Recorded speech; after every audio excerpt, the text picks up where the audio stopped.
I remember when I was in high school going to take my entrance exam for college. Got up on a Saturday and went over to the high school and took my ACT, I believe it was. And I remember walking out of there thinking, well, okay, if that decides whether or not I'm going to go to college, I probably better come up with plan B, because I did not feel good after walking out of that test. So I can relate to anybody who struggles with taking tests and feels that the tests don't really show their true ability. Today's episode is all about how you can prepare for your entrance exam and what you can do to feel more confident than I did walking into that test. And in the case of having a disability, how you can arrange accommodations.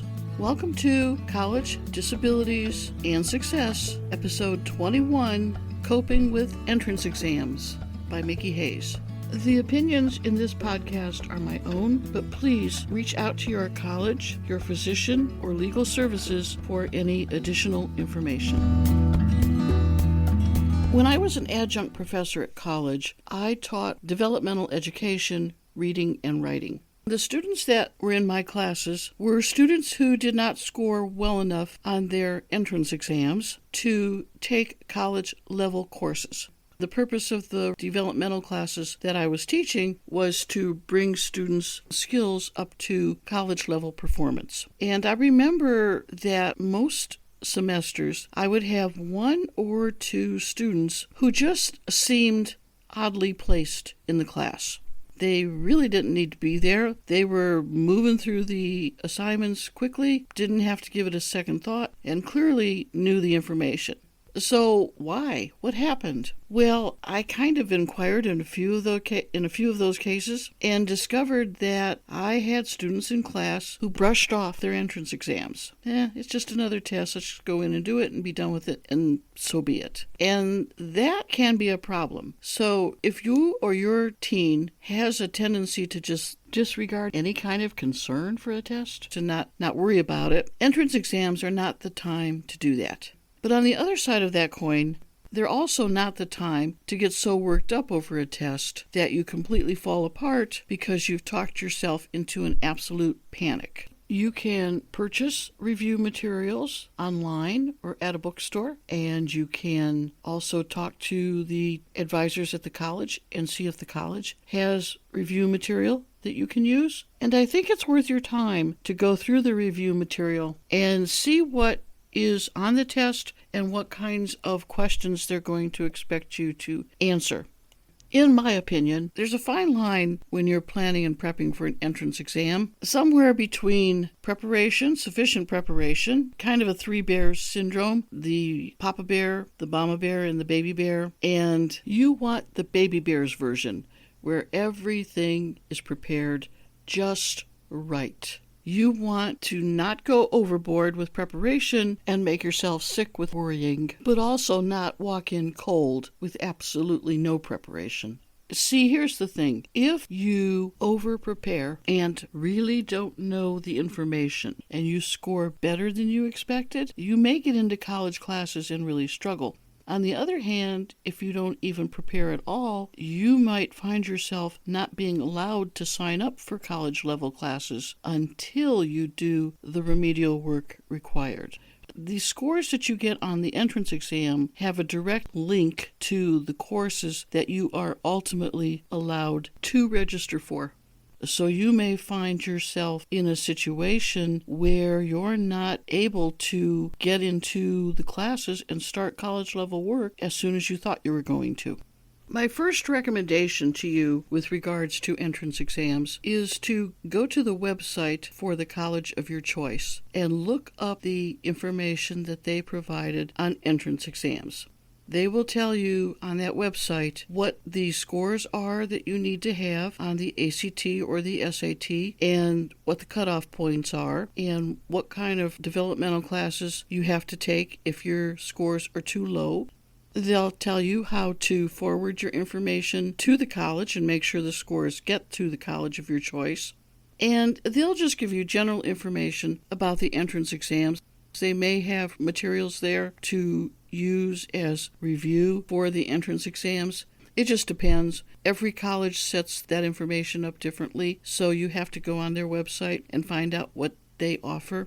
You might find out you are exempt from taking an entrance exam. If you're in Florida, because of the way the system is built with the ACT and the SAT scores being tied to high school graduation, many students get into the college and they are exempt from taking any additional entrance testing. So you need to look at what you're required for your high school and what is required at the college and figure out the best plan for you to take those tests. Now, I had many students come to me with scores from their high school, ACT and SAT, that were not sufficient.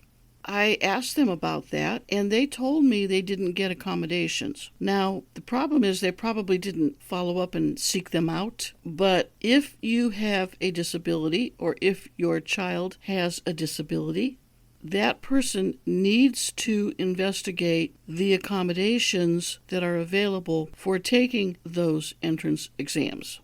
That's just very important. And a lot of students, in my experience, have taken those tests without accommodations. Now, one of the nice things about the ACT and the SAT is that you can take them several times and your best scores are the ones that are accepted. The general rule of thumb is probably 3 is sufficient. Once you start taking it more than 3 times, 3 attempts, you're probably going to have the same kind of results. You're not going to see a lot of difference in your results at that point. So if you can retake the test prior to getting to the college, by all means, do it, because your highest score is what's going to be accepted.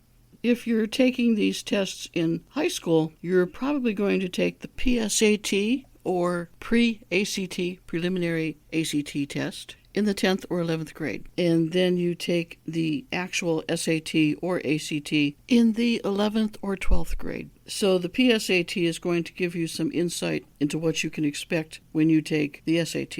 Some colleges require ACT or SAT scores for entrance. If you're looking at a junior college or a community college, you can probably get admitted to the college without an entrance exam, but you will likely be required to take the community college's entrance exam option. So even if you don't have an ACT or an SAT score, you never planned on going to college, but you decided at the last minute, hey, this is a good idea, I think I'm going to give this a try, but hey, I didn't take the entrance exams, guess I can't do it. Well, if you go and talk to the disability services early enough, they can make arrangements for accommodations on the entrance exam that you're taking at the college. Please make sure that you allow yourself enough time, because this is a time-sensitive situation. When you're registering for classes, you don't get that clearance to register for classes until you've been accepted into the college and until your entrance exam scores are entered in to the system. Because, and this is very important, those entrance exam scores determine which courses you can take at the college level. Whether or not you have to go into some sort of developmental or remedial course, or whether you can go straight into college level courses, or maybe you only have to do a remedial course in one subject but not all 3. So you might be able to go into college level reading and language arts, but not necessarily math. It just depends. Once you sit down and you've got your test scores done and you're ready to go, you'll talk to an advisor and you'll get some help and some guidance into what you can register for. So all of these things have to be done before you can begin to register for your classes.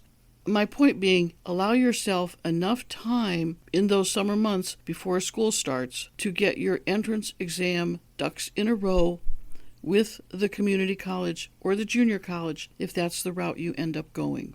I hope you found today's podcast worthwhile. If you have any questions, you can always send me an email at mickeyteaches@gmail.com or go to my website, mickeyteaches.com, and get additional information on all the challenges that entrance exams can present. Have a great rest of the day, and I'll talk to you soon. Bye. Information contained throughout this podcast has been gleaned from my own personal experiences, but to ensure accuracy, please contact the Disability Services at the college of your choice to have first-hand information and the most up-to-date policies and procedures followed by your particular institution of higher education. The content in any of these podcasts is not intended as a substitute for information from legal, educational, or medical professionals. Always seek the advice of your attorney or qualified healthcare provider with any questions you may have with regards to legal, educational, or medical concerns.